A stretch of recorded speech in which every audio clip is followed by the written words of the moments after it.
On distingue les centres de rétention administrative, CRA, on dit communément CRA, et les locaux de rétention administrative, LRA. Un CRA, c'est un lieu de privation de liberté qui ne dépend pas de l'administration pénitentiaire et où sont maintenus les étrangers, en principe, le temps strictement nécessaire à l'administration pour mettre en œuvre les formalités d'éloignement. Par exemple, tout simplement trouver un moyen de transport et bien sûr obtenir un laissez-passer des autorités consulaires à chaque fois que c'est nécessaire. Un CRA doit satisfaire à des normes minimales de conditions de rétention, comme par exemple l'espace par personne retenue, la disposition des couchages ou encore l'état des sanitaires. On dénombre au total 26 centres de rétention, dont 22 dans l'Hexagone et 4 outre-mer, à la Guadeloupe, en Guyane, à La Réunion et à Mayotte. Les plus récents de ces centres ont été construits sur un mode quasi carcéral. C'est le cas notamment du second CRA de Lyon-Saint-Exupéry et du CRA d'Olivet près d'Orléans. La contrôleur générale des lieux de privation de liberté utilise d'ailleurs le terme de carcéralisation pour définir, pour caractériser ces conditions. Il faut ajouter que pour obtenir un total annoncé de 3000 places de CRA d'ici à 2027, plusieurs projets de création de centres ont été annoncés à Aix-en-Provence, à Béziers, à Bordeaux-Mérignac, à Dijon, à Dunkerque, à Goussainville, à proximité de l'aéroport de Roissy-Charles de Gaulle, où il y a déjà 2 centres au Mille-Amno et un troisième est prévu également, à Mayotte, donc un second, à Nantes et puis, pour terminer, à Rouen. Si le second CRA de Lyon, qui se caractérise, selon le rapport déjà cité, non, pardon, selon un autre rapport, c'est un rapport non pas de la contrôleure, mais c'est un rapport, qui a été publié, au JO le 22 juin 2023, qui parle d'atteintes particulièrement graves aux droits des personnes retenues et qui se caractérise aussi par la mise en danger de l'intégrité physique et psychique des personnes. Bien, si ce second CRA de Lyon devait servir de modèle à la conception des nouveaux centres, il serait à craindre que ces atteintes et cette mise en danger se généralise. Les locaux, cette fois-ci, les locaux de rétention administrative, les LRA, eux, peuvent être créés par simple arrêté préfectoral, de façon permanente ou temporaire, s'il n'existe pas de CRA à proximité du lieu d'arrestation de la personne. La loi prévoit en effet la possibilité, en principe résiduel, de créer un LRA en raison de circonstances particulières, notamment de temps ou de lieu, faisant obstacle à un placement en CRA.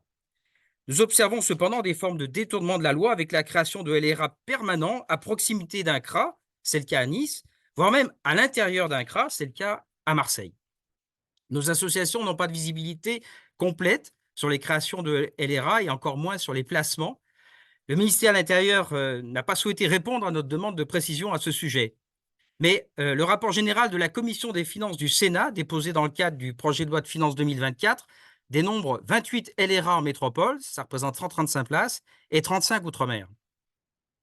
Pour les CRA comme pour les LRA, la légalité du placement, puis la légalité du maintien en rétention, mais aussi des conditions de la rétention, cette légalité est placée sous le contrôle du juge des libertés et de la détention, le JLD, qui est garant des libertés individuelles. Or, selon les lieux, il est observé de grandes disparités dans les conditions de rétention qui peuvent se trouver dégradées par des situations de promiscuité, de manque d'intimité ou par une prise en charge sanitaire insuffisante. Dans ce contexte, de nombreuses situations témoignent de ce que l'administration ne prend pas toujours en compte l'état de vulnérabilité ou de handicap éventuel des personnes au moment de décider de leur placement en rétention. Si notre rapport porte sur l'année 2023, il n'est pas possible de passer sous silence la réforme intervenue par la publication de la loi du 26 janvier 2024, qui introduit des dispositions encore plus répressives, qui conduisent trop souvent l'administration à procéder à des placements en rétention dépourvus d'un discernement suffisant, notamment dans l'examen de la vie privée et familiale des personnes, par exemple des parents ou conjoints de Français, des personnes sous tutelle, des personnes psychologiquement fragiles ou atteintes de pathologies psychiatriques.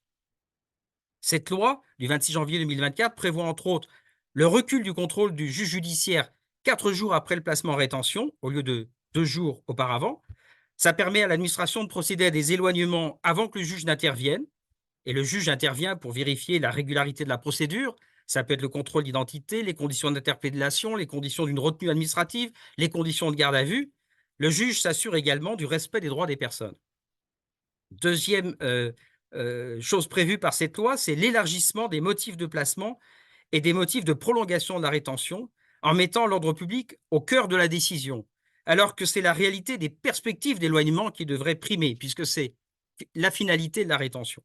Hein, la finalité de la rétention, c'est de s'assurer de de l'effectivité, de l'éloignement, et en dehors de cette effectivité, l'enfermement n'est pas fondé.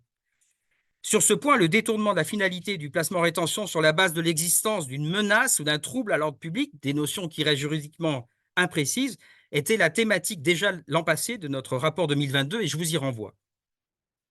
Troisième élément, la suppression, toujours dans la loi, la suppression de protection contre l'éloignement de personnes qui disposent de liens familiaux intenses et anciens en France. Et puis enfin, la possibilité étendue de placement en rétention de certains demandeurs d'asile. Voilà, quatre points de la loi du 26 janvier qui nous inquiètent particulièrement. Je m'en tiens là pour cette introduction, et sans plus attendre, je passe la parole à Justine Girard qui va nous dresser la rétrospective de 40 ans de rétention en France. Je vous remercie.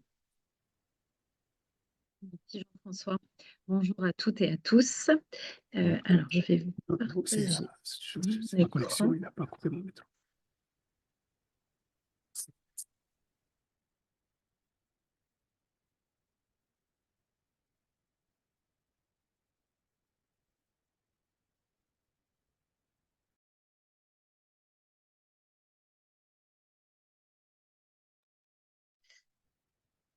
Je vais évoquer les 40 ans de la rétention administrative, puisque la rétention a été créée en 1984.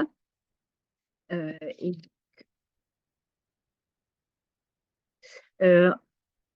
désolée, c'est le temps que tout se cale bien. Donc, tout a commencé en 1975, et notamment en avril 1975, lorsqu'un avocat dénonce lors d'une conférence de presse l'existence du hangar d'Arenc à Marseille, où on enferme depuis, où l'administration enferme depuis plusieurs années des ressortissants principalement maghrébins pour les expulser. Ceci en dehors de tout cadre légal, puisque la rétention administrative n'existait pas. Donc ces personnes étaient enfermées dans des conditions totalement insalubres, en toute illégalité dans ce hangar, et un avocat dénonce ça en 1975. Donc ça fait un scandale. Le hangar ferme, mais cela amène en 1981 à une loi qui légalise la rétention administrative, et en 1984 à la création des premiers CRA, donc centres de rétention administrative, sur le territoire français. Entre 1981 et 1984, les personnes étaient plutôt placées dans les cellules de commissariat dans le cadre de la rétention administrative en vue de leur expulsion du territoire français. Je vais revenir ici sur les évolutions majeures qu'on peut observer depuis 40 ans. Je ne vais pas pouvoir être exhaustive, sinon on pourrait y passer des heures. Mais voilà, vous pouvez aussi avoir plus de précision dans le rapport rétention, justement aux pages 26 et 27, puisqu'on a apporté plus d'éléments dans ces pages-là. La première évolution majeure qu'on peut noter est le fait qu'il y ait de plus en plus de lieux de privation de liberté, de plus en plus de CRA et donc de LRA, avec clairement une volonté politique d'enfermer et de tout faire pour expulser, et de plus en plus au fur et à mesure des années. Donc en 2023, on note 24 centres de rétention administrative, donc 24 CRA, sachant que le compte est un peu différent pour le ministère de l'Intérieur, car lui compte 2 entités administratives, par exemple au Mesnil-Amelot ou à Paris-Vincennes. Voilà, donc le compte peut être un peu différent. Et vous voyez je vous ai remis les cartes que vous retrouverez aussi dans le rapport, donc vous verrez un petit peu mieux, mais en tout cas, c'était pour vous représenter un peu l'ensemble des CRA et LRA sur le territoire, en sachant que donc les LRA, Jean-François en a parlé en introduction, je ne vais pas revenir dessus, juste apporter une petite précision, c'est que l'aide juridique dans les LRA n'est pas une obligation, ce qui est le cas pour les CRA, mais pour les LRA, ce n'est pas une obligation, ça reste une possibilité dans la loi.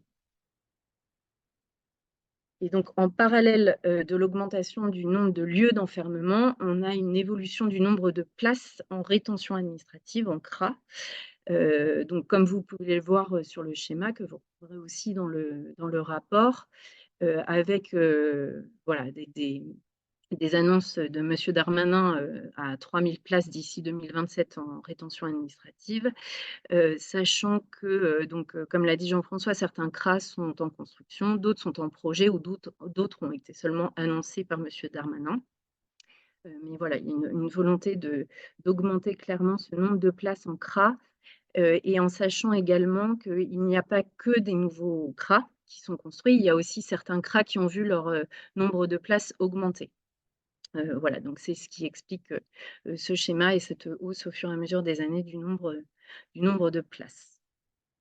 La deuxième évolution importante dont je peux vous parler, c'est le nombre de textes, de lois, de décrets, etc., qui ont été publiés en droit des étrangers depuis 1945. Donc, je vous ai mis ce schéma du monde qui me semblait intéressant puisqu'il reprend tous les textes qui ont pu être publiés en droit des étrangers depuis 1945, donc 118 textes majeurs en tout, en sachant que tous ces textes ne concernent pas la rétention administrative, mais certains, oui, et ont une conséquence directe sur le fonctionnement des CRA et sur les procédures, et d'autres ont des impacts directs sur la situation des personnes qui vont être enfermées en rétention administrative et qui vont faire l'objet de la procédure d'expulsion.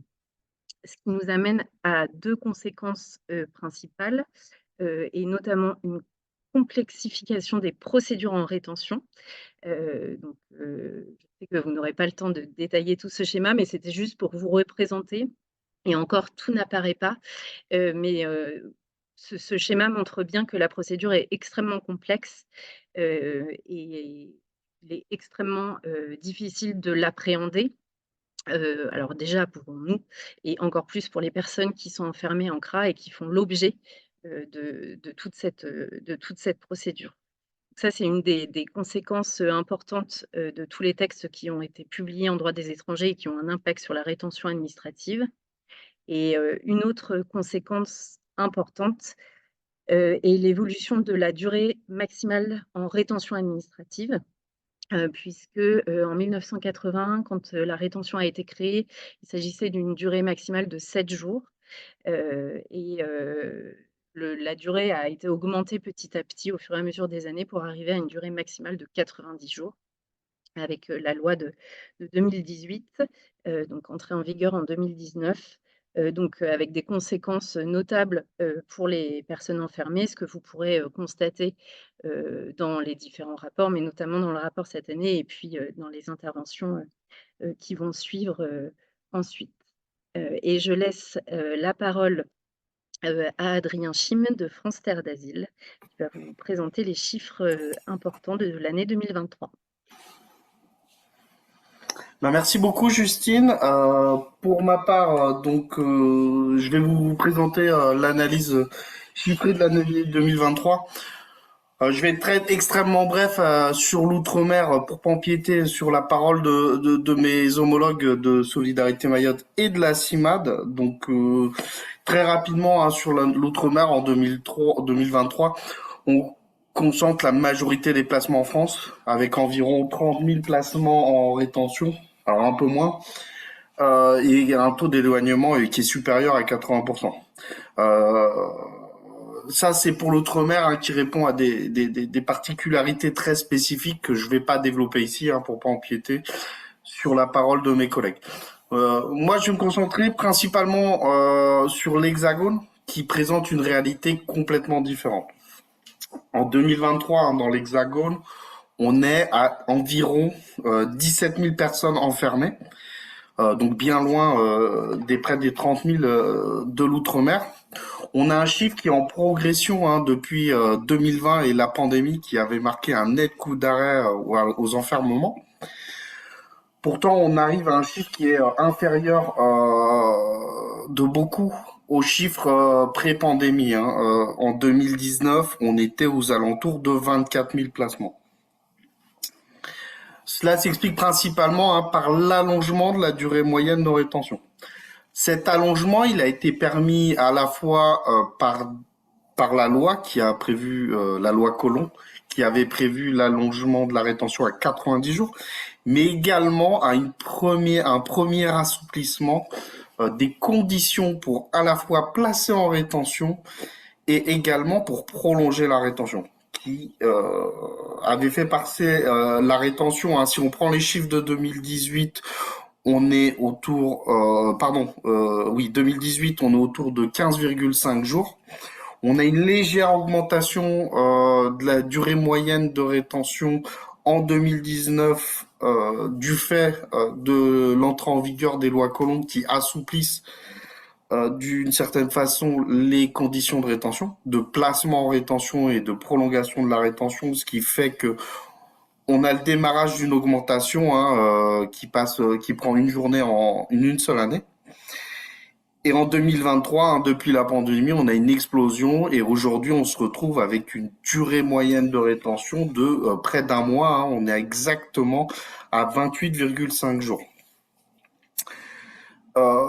Ces durées de rétention font que il y a moins de places disponibles et par contre, on a une politique de l'administration aujourd'hui qui est d'enfermer toujours plus.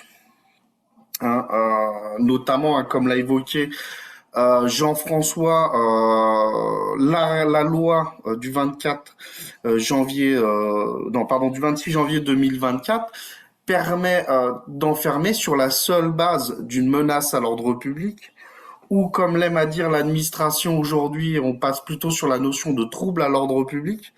Alors, trouble à l'ordre public, effectivement, cette notion est extrêmement trouble, hein, comme l'a justement pointé Jean-François auparavant, elle n'est pas définie juridiquement. Ce qui fait que son interprétation est laissée à l'administration et les juridictions traditionnellement qui sont perçues, selon la vision, comme les bouches de la loi et donc les simples exécutants de la loi, n'aiment pas ce genre de notion trop floue puisque tout relève de leur seule appréciation et en gros de leur seule responsabilité.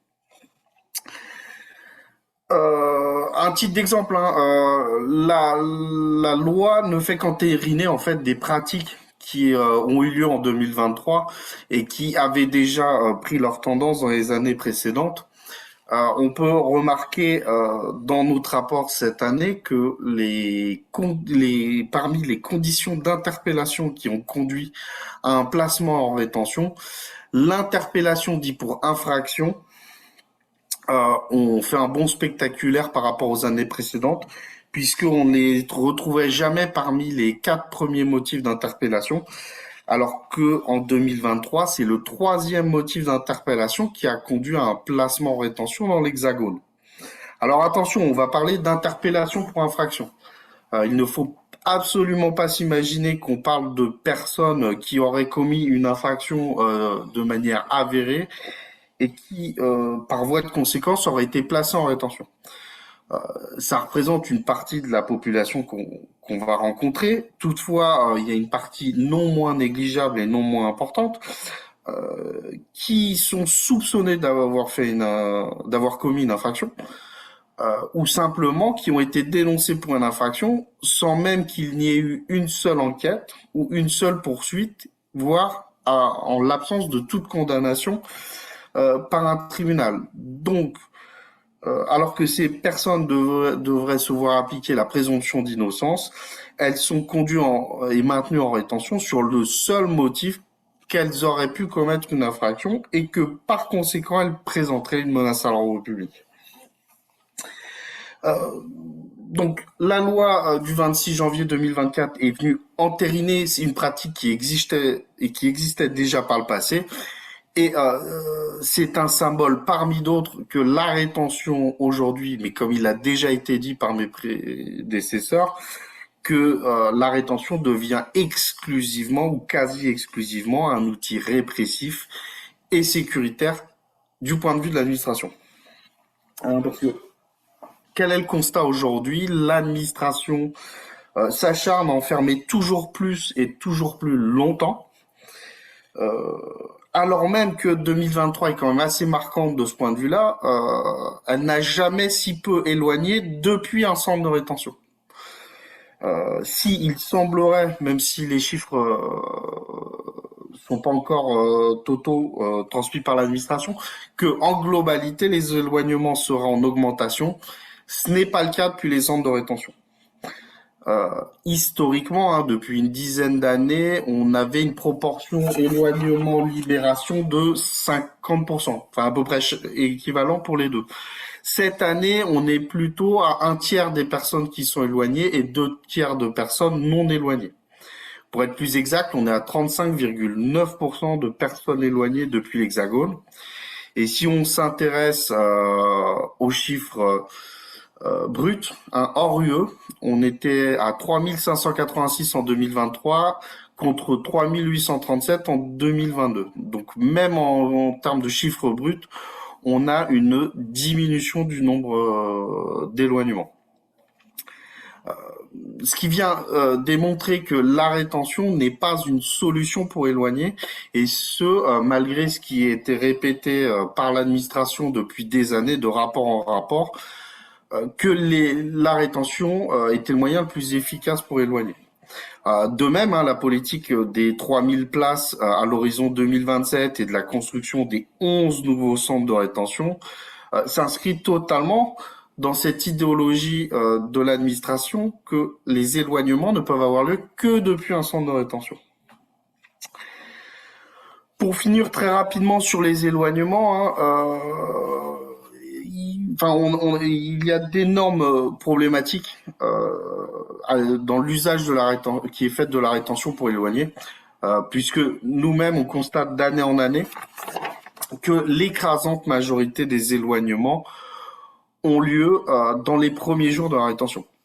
Et concrètement, ce que cela signifie, c'est que si ces éloignements ont lieu au jour 1 ou au jour 2 de la rétention, c'est-à-dire que dans une écrasante majorité de ces situations, l'éloignement aurait pu se faire sans passage en rétention aucune. Puisque souvent, hein, quand on a un éloignement aussi rapide, il s'agit de ce que nous, on dénonce comme placement de confort, c'est-à-dire que des personnes sont placées dans les centres de rétention pour de simples considérations matérielles, que ce soit d'escorte ou de rapprocher de l'aéroport pour un éventuel départ. En tout cas, aujourd'hui, et même à l'image des derniers centres ouverts en France, que sont Lyon 2, Saint-Exupéry et Olivet près d'Orléans, qui présentent déjà toutes les difficultés que rencontre l'ensemble des centres de rétention. Je vais pas m'attarder là-dessus, mais autant le manque d'effectifs policiers qui ne permet pas le bon exercice de l'ensemble des missions, une architecture complètement inadaptée aux nouvelles durées de détention et un exercice des droits de plus en plus difficile. Tout cela pour dire que la politique menée et ce qui est constaté par les chiffres, c'est que tout est fait pour générer de la violence et de la maltraitance vis-à-vis des étrangers retenus. Et à l'image des nombreux témoignages de personnes également passées par la détention, on se retrouve avec des lieux qui sont pires que la prison.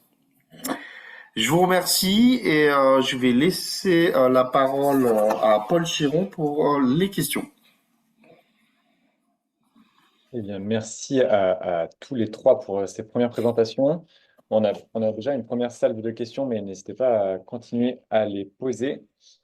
Peut-être que la première question concernant un peu le contexte de l'intervention dans les centres de rétention, c'est de savoir s'il y a toujours eu des associations qui sont intervenues dans les centres de rétention. Et il a été évoqué qu'il n'y a pas forcément d'asso dans les LRA. Et donc, comment ça se passe dans les locaux de rétention administrative?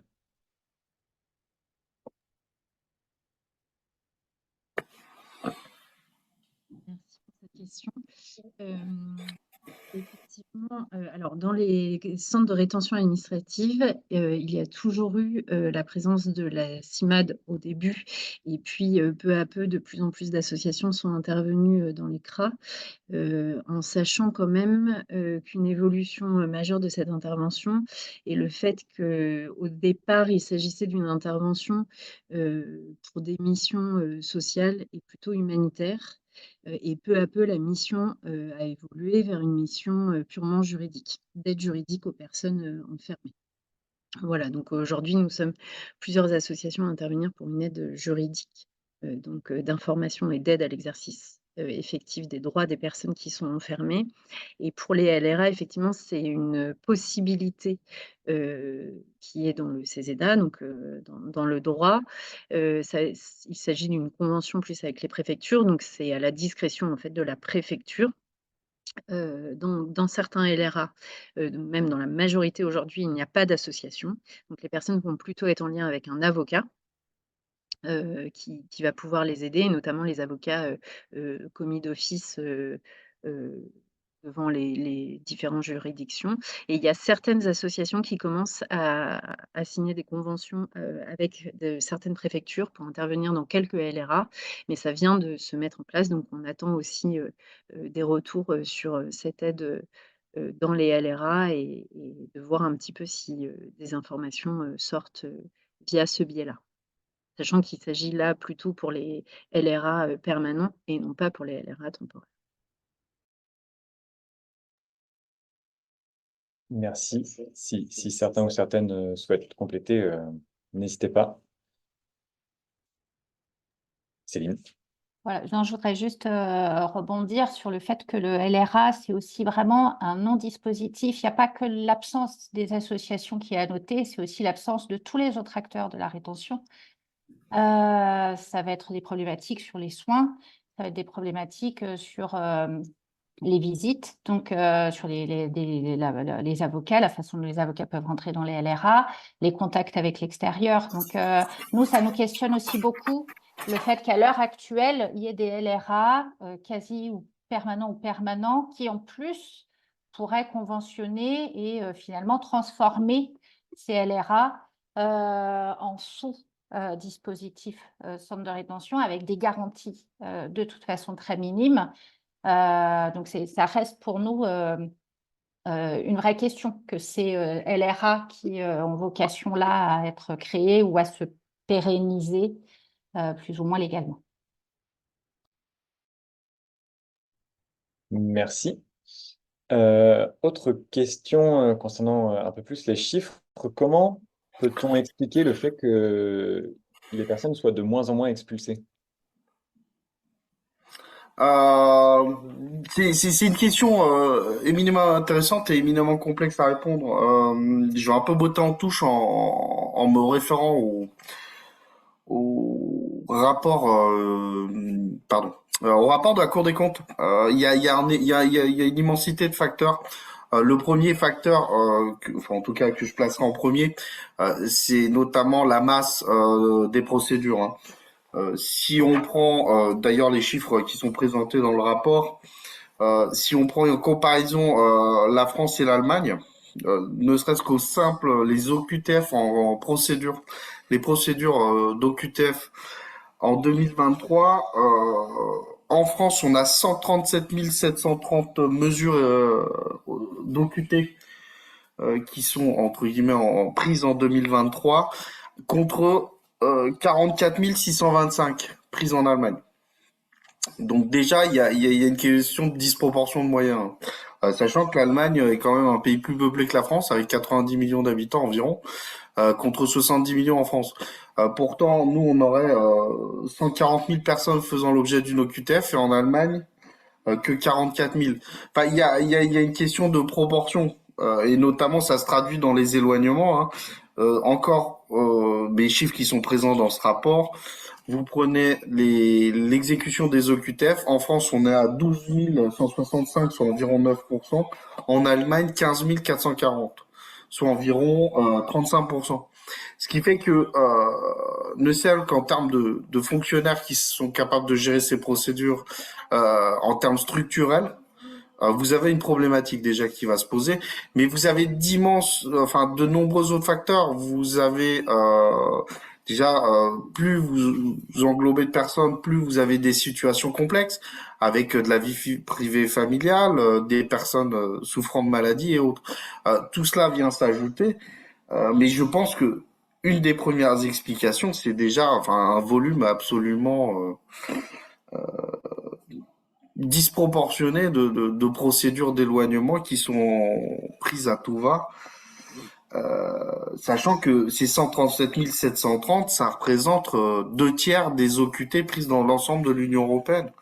Donc un espace de près de plusieurs centaines de millions d'habitants, 500 millions je crois, mais dans 250, enfin je sais plus. Euh, mais voilà, enfin, on a déjà cette disproportion qui est un des facteurs. Et la loi, contrairement à ce qui est pointé par l'administration et le gouvernement, n'est qu'un facteur très très résiduel dans les difficultés à éloigner. Oui, Justine. Et juste pour compléter, c'est vrai que ça rejoint bien, enfin, ça illustre bien en fait la volonté quand même du tout enfermer et tout faire pour expulser puisque, les personnes, elles sont placées aussi de plus en plus en rétention et les préfectures, ne prennent pas en considération les situations individuelles des personnes, comme l'a souligné Adrien, et ne prennent pas en considération également les perspectives d'éloignement. C'est-à-dire qu'on va avoir des personnes qui vont être placées en rétention, par exemple soudanaises, haïtiennes, afghanes, et donc ça va aussi complexifier toute la procédure en fait et ça va faire en sorte que les personnes restent en rétention longtemps et ne soient pas expulsées, ce qui peut expliquer aussi ce taux d'éloignement faible. Et ça démontre bien la volonté des préfectures d'enfermer à tout prix, peu importe la situation des personnes, peu importe leur nationalité et peu importe la situation dans le pays de renvoi des personnes. Et peut-être pour compléter encore là-dessus, par rapport à ce qu'a dit Justine, on observe aussi que ces personnes-là qui sont placées sans perspective de renvoi et avec des situations individuelles qui ne sont pas prises en compte sont parfois placées à plusieurs reprises dans les centres de rétention. Donc du coup, nous, dans les chiffres qu'on présente dans notre rapport, apparaissent plusieurs fois en fait dans le total du nombre de placements. Et en fait, il s'agit toujours des mêmes personnes qui du coup ne sont toujours pas éloignées à la fin, ce qui explique aussi cet écart dans les chiffres. Merci. Toujours concernant les chiffres, beaucoup de questions sur la question de la durée de la rétention. Et donc, peut-être, enfin, à la fois, on a parlé de l'augmentation de la durée maximum de rétention, qui atteint aujourd'hui 90 jours en temps normal, mais aussi la durée moyenne de rétention qui augmente au fur et à mesure des années. Donc, une première question sur comment on peut expliquer la très nette augmentation entre 2022, la durée moyenne en 2022 et la durée moyenne en 2023, donc de 22 jours à 28 jours. Et ensuite, une question aussi de savoir, est-ce que l'augmentation de 45 jours à 90 jours maximum a modifié la nature des décisions prises par le JLD, notamment lors des prolongations qui s'enchaînent au fur et à mesure? Je me permets d'entamer un début de réponse. Alors, oui, entre 2022 et 2023, on a 5 jours supplémentaires. Alors, comme on l'expliquait, principalement la volonté politique, les 2 circulaires de Darmanin, notre ministre de l'Intérieur, qui souhaitait en priorité le placement des personnes présentant ce que eux ils appellent un trouble à l'ordre public. Il fallait placer cette population en priorité.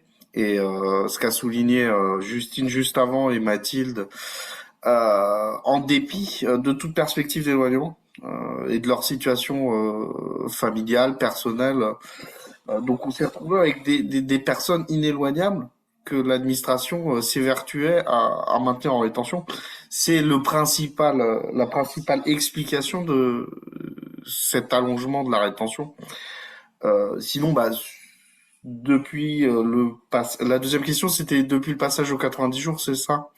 Depuis le passage aux 90 jours, en 2019, on a une très faible augmentation de la durée de rétention par rapport aux années précédentes. C'est tout simplement le temps que j'ai envie de dire, les administrations et les juges s'approprient la loi. Mais très rapidement, les durées de rétention ont augmenté. Hein, quand l'administration, c'est compliqué de parler aujourd'hui sans chiffres parce que c'est un peu au doigt mouillé. Mais par exemple, aujourd'hui, on sait très bien que les conditions pour obtenir une seconde prolongation font qu'il est quasiment impossible pour l'administration de ne pas l'obtenir. les critères juridiques qui sont définis dans le CESEDA sont tellement vastes que globalement l'administration ne peut pas perdre une seconde prolongation, sauf à ce qu'elle ait fait beaucoup d'erreurs dans les démarches qu'elle a à fournir, ce qui est quasiment impossible.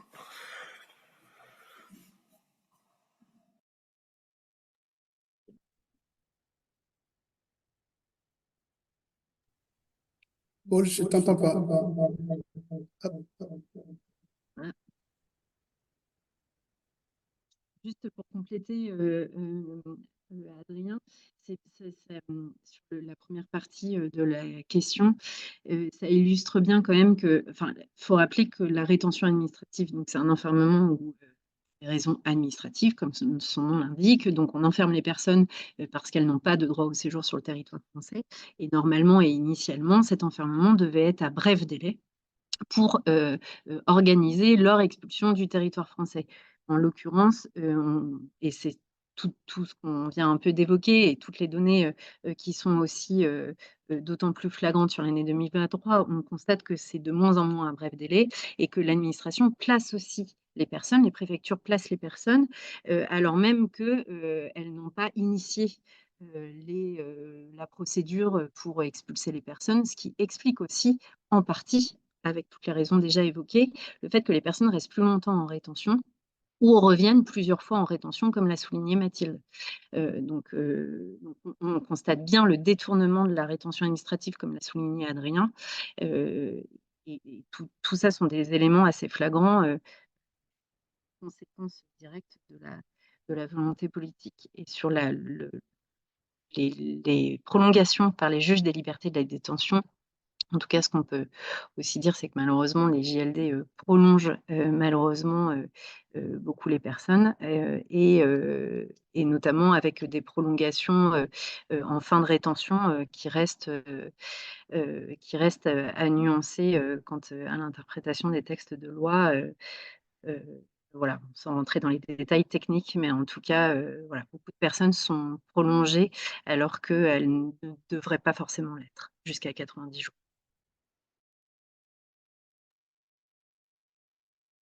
Merci.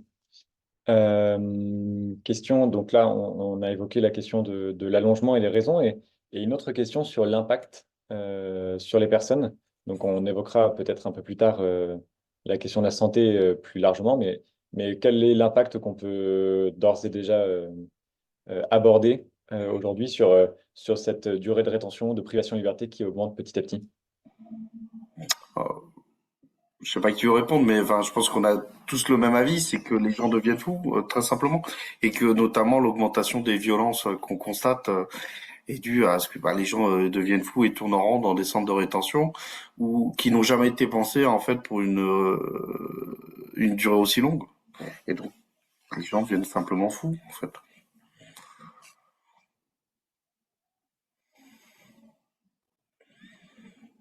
Peut-être pour compléter un petit peu, c'est vrai que les intervenants témoignent régulièrement de l'évolution en fait des personnes qu'il elles rencontrent, des personnes qui vont être tout à fait cohérentes à leur arrivée et qui vont ne plus réussir à comprendre ou à s'exprimer au bout de quelques temps, des personnes qui vont être très calmes à leur arrivée et qui vont devenir un peu agressives, etc. Donc, ce sont aussi des changements dans les comportements, à défaut de pouvoir et d'avoir les compétences pour poser un diagnostic médical, c'est quelque chose qu'on peut ressentir déjà dans l'accompagnement au quotidien, au fur et à mesure que les temps de rétention passent. Et puis après, je pense que c'est quelque chose qu'on évoque aussi dans nos rapports depuis de nombreuses années, qui a tendance un peu à s'accentuer avec l'augmentation de la durée de la rétention. C'est le nombre de gestes désespérés, la quantité de personnes qui vont faire des tentatives de suicide, de l'automutilation, des grèves de la faim, etc. Tout ce type de situation-là qui a aussi tendance, on n'en fait pas un décompte très quotidien et très précis de ça, mais en tout cas, on l'observe et on le sent de manière de plus en plus récurrente au fur et à mesure des années. Donc, c'est un peu certaines des conséquences que je pourrais identifier. Juste pour compléter, On oublie aussi souvent quand on parlait de placement rétention répétitif, c'est que lorsque le placement ne conduit pas à l'éloignement et à une libération, il va conduire à une libération toujours dans une situation administrative de grande précarité. Et les personnes qui sont placées de nombreuses fois, ils se précarisent aussi au fur et à mesure. Et donc, ce sont des gens qui ensuite sont en grande souffrance sur tous ces placements et qui, à chaque fois qu'on va les revoir, sont de plus en plus précaires et psychologiquement très fragiles. Donc, c'est aussi tout ce parcours qui est pensé très sécuritaire par l'administration qui précarise, quoi qu'il arrive, les personnes qui ne sont pas éloignées et qui se maintiennent ensuite sur le territoire français. Hassan, tu n'as pas ton micro. Hassan, tu n'as pas ton micro. On ne t'entend pas. Est-ce que vous m'entendez? C'est beaucoup mieux. Bon, je disais que, bien évidemment, les collègues ont déjà évoqué les questions les raisons qui expliquent un peu l'augmentation des violences dans ces lieux. Nous avons toujours, et depuis très longtemps, dénoncé le manque de discernement sur les placements.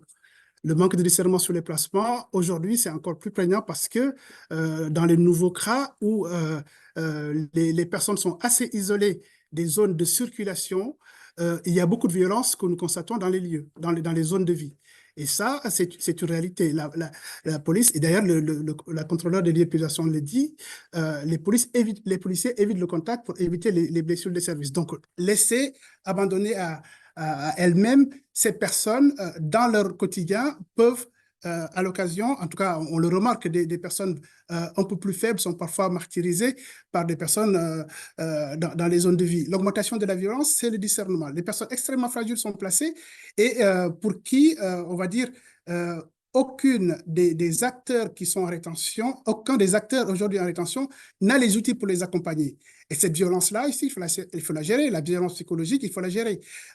On disait tout à l'heure, on donnait tout à l'heure les raisons de l'augmentation de la durée de la rétention. Et dans cette augmentation-là, il y a aussi la responsabilité des juges dans cette violence-là. Il ne s'agit pas simplement de dire que c'est l'administration qui a raison. L'administration demande les prolongations, mais n'oublions pas que c'est les juges qui prolongent la rétention. Et donc, de façon globale, il y a tout un système qui est posé qui fait que cette violence, il faut la réfléchir, il faut l'interroger de façon générale. Le défaut de discernement, mais aussi l'augmentation de la rétention du fait des prolongations par les juges judiciaires. Merci beaucoup. Peut-être encore deux questions avant d'enchaîner sur les autres développements qui vont suivre. La première, c'est, on parle beaucoup de chiffres là, mais la question est de savoir comment sont collectés ces chiffres. Est-ce qu'ils viennent de l'administration ou pas? Et donc là, je vous laisse le micro pour tout ça. Pour répondre très simplement, non, c'est les interventions de l'ensemble de nos associations qui collectent ces chiffres au quotidien. En fonction des personnes qu'elles rencontrent et croisées avec les chiffres que nous transmet l'administration. Donc ça, c'est pour l'ensemble de nos associations. À une exception près, ce sont les chiffres concernant Mayotte.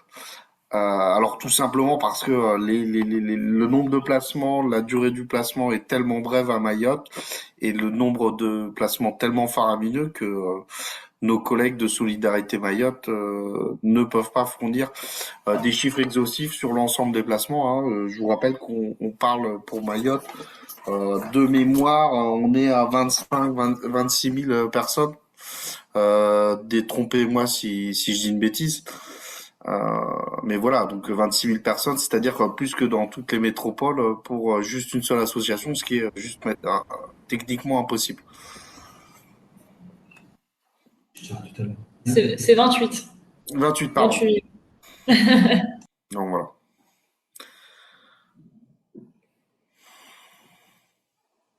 Juste pour apporter peut-être une précision sur ces chiffres, on peut le dire, Adrien, ce sont les seuls chiffres qui existent qui soient aussi précis et aussi pointus sur les personnes qui sont placées, donc qui passent par les centres de rétention administrative, puisque le ministère de l'Intérieur ne transmet pas en fait et ne publie pas de données sur ces CRA, et preuve en est avec les LRA, puisque au-delà des informations sur le nombre de personnes, les situations de ces personnes qui sont placées en LRA, nous n'avons même pas le chiffre exact du nombre de LRA qui existent.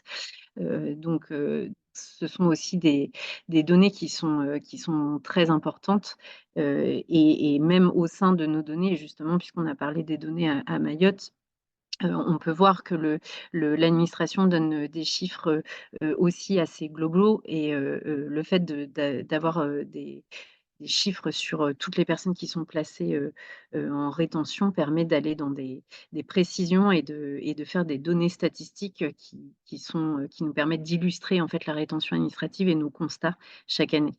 C'est quand même important.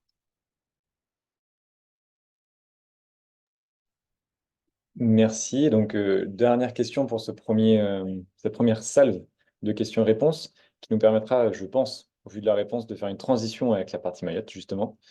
S'agissant des enfants enfermés, il y a eu la loi du 26 janvier 2024 et on a beaucoup entendu parler de l'interdiction de l'enfermement des enfants.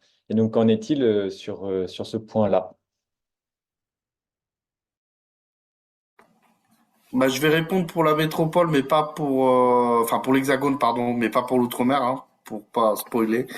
Mais pour l'Hexagone, effectivement, il y a eu une suppression, enfin une interdiction du placement. Alors des enfants accompagnant leurs parents. Ne faisons pas preuve d'angélisme, hein, dans beaucoup de centres de rétention en France, le placement des familles était devenu quasiment inexistant. Donc de manière très pragmatique et toujours dans l'objectif de 3000 places, ça mobilisait des zones de rétention qui étaient pas ou peu utilisées ou qui étaient moins utilisées du fait que de places réservées aux familles. Donc le principal est là parce que beaucoup font valoir cette loi, mais l'interdiction de l'enfermement des enfants ne nécessitait absolument pas de loi pour qu'il s'arrête. Et simplement, comme on l'a vu beaucoup dans beaucoup de régions, où il n'y avait plus tout simplement de placement en rétention d'enfants accompagnant leur famille en métropole, sauf à l'exception du Grand Est, mais ça c'est pas ma région de prédilection. Donc je vais laisser place à ma camarade si elle veut ajouter un mot. Oui, je peux compléter un peu parce qu'effectivement, il y a quand même une jolie exception au centre de rétention de Metz où il y a eu encore en 2023 plusieurs dizaines d'enfants enfermés.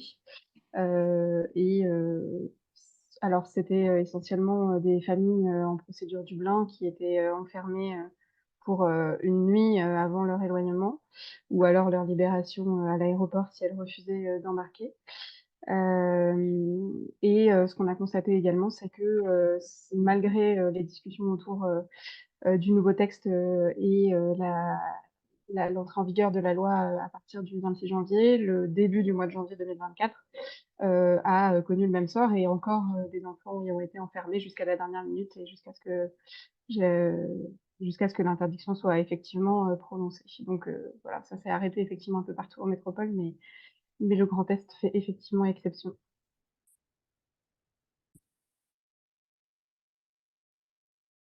Si je peux apporter une petite nuance aussi à cette interdiction de l'enfermement des enfants, juste pour préciser que donc l'enfermement des enfants n'est plus possible suite à la loi du 26 janvier 2024. Néanmoins, dans une instruction, M. Darmanin invitait les préfectures à placer l'un des deux parents en rétention et à assigner à résidence l'autre parent avec les enfants. Donc, certes, les enfants ne seront plus placés en rétention, mais on est quand même très préoccupé et inquiet de cette instruction et des conséquences que ça peut avoir sur la séparation des familles et les conséquences néanmoins aussi importantes en cas d'assignation à résidence des enfants.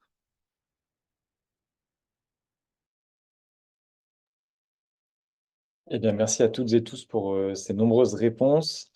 Et tout de suite, nous allons donc aborder la question de la rétention dans les Outre-mer avec, je laisse la parole à l'association Solidarité Mayotte qui intervient donc au CRA Mayotte et plus précisément à Doriane Lemeur et Sébastien Dangean.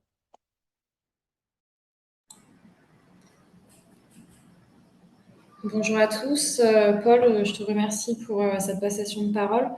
Donc c'est moi qui vais vous présenter aujourd'hui la situation de la rétention à Mayotte.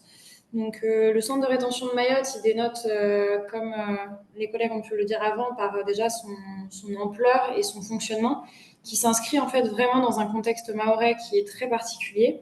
Donc je vais revenir un peu sur ce contexte. Donc, il faut savoir que la population de l'île, elle est estimée à 321 000 personnes. Or, selon l'INSEE, 48% de la population serait de nationalité étrangère. Ce contexte migratoire, il est dû à la proximité directe de Mayotte avec les Comores, mais également à son statut ambigu, parce que vous n'êtes pas sans le savoir que le 101e département français est reconnu par les Nations Unies comme étant sous la souveraineté de l'archipel des Comores. On a donc une double immigration, si je peux le dire comme ça. On a une immigration qui va être très importante de personnes qui ont la nationalité comorienne, qui avaient historiquement pour usage de circuler entre les îles et qui se voient aujourd'hui qualifiés d'étrangers en situation irrégulière. Et on a également, depuis quelques années, une intensification du nombre de personnes qui sont ressortissants d'Afrique continentale et qui ont, eux, rejoint Mayotte pour notamment déposer une demande d'asile. En parallèle, en fait, de cette immigration, l'île, elle évolue dans un contexte social qui va être aussi très particulier. Il faut savoir que 77% de la population vit sous le seuil de pauvreté et un contexte sécuritaire qui est aujourd'hui très, très exacerbé. Ainsi, tous les maux de Mayotte, tous les problèmes de Mayotte, insécurité, délinquance, saturation des services publics et même les difficultés d'accès à l'eau potable se retrouvent imputés à la pression migratoire. Donc la lutte contre l'immigration clandestine, c'est devenu une des politiques prioritaires du gouvernement sur le territoire. Et le CRA en est une de leurs pièces maîtresses. C'est comme ça qu'on a pu avoir l'opération qui a été très médiatisée, l'opération Grand-Bouchou, qui a démarré officiellement donc, le 20 avril 2023. Et c'était donc la réponse de l'État à la problématique d'insécurité de Mayotte. Cependant, l'opération, elle n'a pas permis d'apaiser la situation, elle n'a pas permis d'apaiser non plus les tensions, ce qui a entraîné en fin d'année la montée de collectifs citoyens qui ont manifesté, qui ont bloqué notamment certaines administrations comme la préfecture et certaines associations comme Solidarité Mayotte. C'est dans ce contexte, donc après un blocage de l'île en général, qu'un an après le lancement de l'opération Grand-Bouchou, on a l'opération Mayotte Place Nette qui voit le jour. Donc on voit bien que la réponse systématique de l'État à les situations sécuritaires va passer par le déploiement de grands moyens qui sont dédiés à la lutte contre l'immigration. Ça fait du CRA de Mayotte le plus important de France, en fait, en nombre de retenues et de personnes éloignées sur l'année. Pour vous donner quelques chiffres qui ont déjà pu être énoncés ce soir, la rétention à Mayotte, c'est 28 180 personnes retenues sur l'année 2023, dont 3 262 mineurs, à savoir que l'interdiction de la rétention pour les mineurs ne s'applique pas à Mayotte. Et sur ces personnes-là, c'est 24 467 personnes qui ont été éloignées. C'est des chiffres qui sont assez stupéfiants, qui sont supérieurs à l'ensemble des CRA et de l'Hexagone réunis. Et pour atteindre de tels chiffres, en novembre 2022, le Conseil constitutionnel, saisi d'une QPC, a autorisé le contrôle d'identité systématique et sans limite de temps sur tout le département. Or, du côté des services interpellateurs, ces contrôles, ils se confondent avec la vérification du droit au séjour. Donc, on a des personnes qui vont être interpellées à grande échelle sur l'ensemble du territoire et qui vont être placées au CRA après une vérification quasi systématiquement très lacunaire, de leur situation administrative. Les personnes, elles sont souvent originaires des Comores, donc elles vont ensuite intégrer le CRA et être éloignées directement le matin suivant. Parce que donc on a des départs qui se font quotidiennement pour les Comores. Donc les personnes vont rester moins d'une journée au centre de rétention. Cette célérité de la rétention et cette rapidité de l'éloignement, ça limite fortement les possibilités d'intervention de nos juristes. Les retenus ont trop peu de temps et vraiment trop peu de moyens pour pouvoir exercer leurs droits. Et ça entraîne vraiment des aberrations qu'on peut voir au CRA de Mayotte. C'est comme ça qu'on a pu se démarquer en expulsant des nationaux français vers des pays tierces. Mais ce manque de vérification, ce manque de suivi va aussi entraîner des cumulations d'interpellations et des cumulations de placements. Si on plonge vraiment à l'intérieur des chiffres des dernières années, on pourra trouver des exemples comme Monsieur X qui a réalisé durant l'année 2023 son 11e passage au centre de rétention et qui ne parvient toujours pas, après 11 passages, à régulariser sa situation. Ce monsieur se voit donc régulièrement privé de sa liberté, parfois plusieurs fois dans la même année, et avant d'avoir en fait des retraits d'OQTF, des retraits qui vont être systématiques, parce qu'il est né sur le territoire français et qu'il est parent d'un enfant français. Donc les juristes de l'association, ils sont vraiment noyés par ces situations de droit qui n'ont normalement même pas leur place dans un centre de rétention. On va accompagner des Français, on accompagne des personnes qui ont des titres de séjour en cours de validité, des demandeurs d'asile. Et donc, malgré nos efforts, on sait qu'un jour, on ne pourra pas empêcher l'éloignement de ces personnes qui ont pourtant le droit d'être ici, parce que les délais qui nous sont laissés sont trop réduits pour pouvoir les accompagner correctement.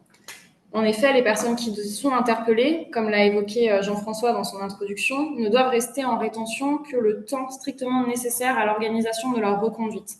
Néanmoins, à Mayotte, le temps a souvent été réduit à l'immédiat. Donc, on a pu voir ce que nous, on appelait donc, des intégrations, extractions immédiates, ou dans ce cas-là, placement de confort, qui ont pu être évoqués, lors desquels donc, on a des personnes qui sont interpellées en mer ou qui sont interpellées lors de contrôles terrestres et qui sont, si les horaires du bateau le permettent, éloignées immédiatement à la suite de leur interpellation. Donc, leur passage au CRA va leur laisser uniquement le temps de voir le couloir qui mène au bus. Et nous, dans ces conditions, aucune analyse de situation juridique de ces personnes n'est possible. Parmi les conséquences, en fait, de cette organisation qui est vraiment dédiée à une massification des reconduites, on a la pérennisation d'une procédure qui relève normalement de l'exception, qui est la procédure de l'injonction retour. Donc, dans les délais qui nous sont très réduits, même la procédure en fait, du référé liberté, ça ne permet pas toujours, ce n'est pas toujours suffisant pour interrompre un éloignement qui est déjà en cours. Donc, en 2023, on a pu voir 12 injonctions retour décidées par le juge, c'est-à-dire que le juge a enjoint à la préfecture d'organiser le retour sur le territoire de la personne qui avait été indûment éloignée. C'est une procédure qui se développe, une procédure qui se pérennise. Donc, on en a eu 12 l'année dernière, mais il faut savoir que juste le premier trimestre 2024 a donné lieu à 15 injonctions retour. Par ailleurs, donc, en parallèle de ces ressortissants, donc, comoriens ou alors également malgaches qui sont retenus au CRA pour des durées qui sont là, pour le coup, très courts et où on doit travailler dans l'urgence, on a également, depuis la fin d'année 2023, une augmentation des retenus qui sont ressortissants d'Afrique continentale et qui vont, eux, rester à l'inverse des longues semaines au centre de rétention et dans un centre de rétention qui est très peu adapté à des séjours aussi longs.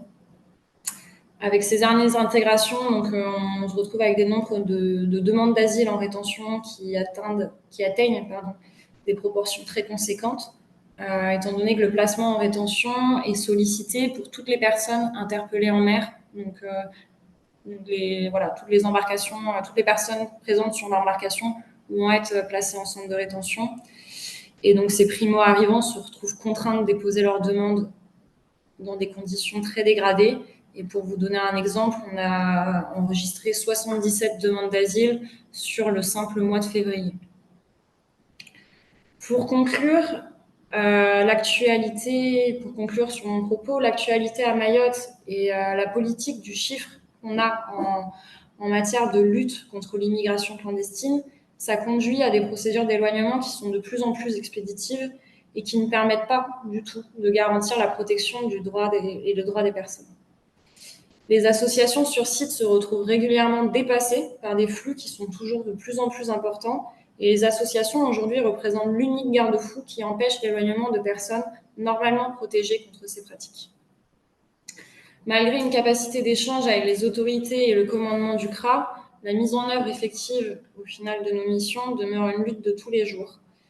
Et c'est sur ça que je vais finir cette présentation.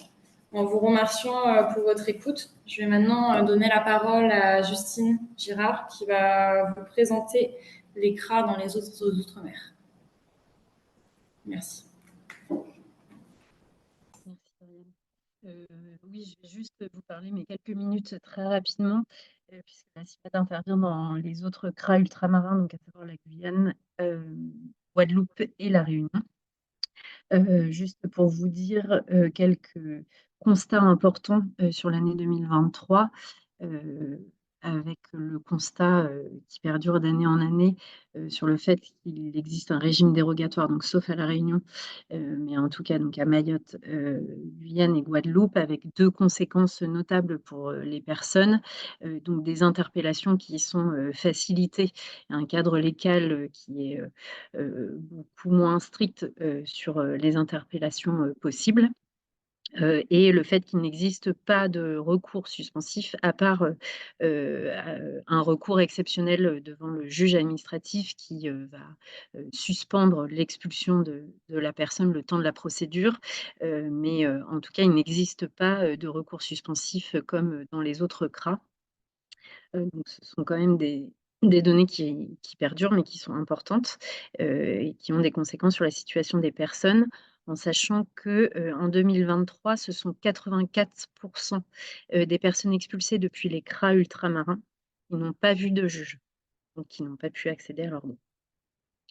Un autre constat important dont nous voulions vous faire part aujourd'hui et qui illustre bien cette volonté de tout faire pour enfermer et expulser est le fait que plusieurs centaines de ressortissants haïtiens ont été enfermés dans les CRA en 2023.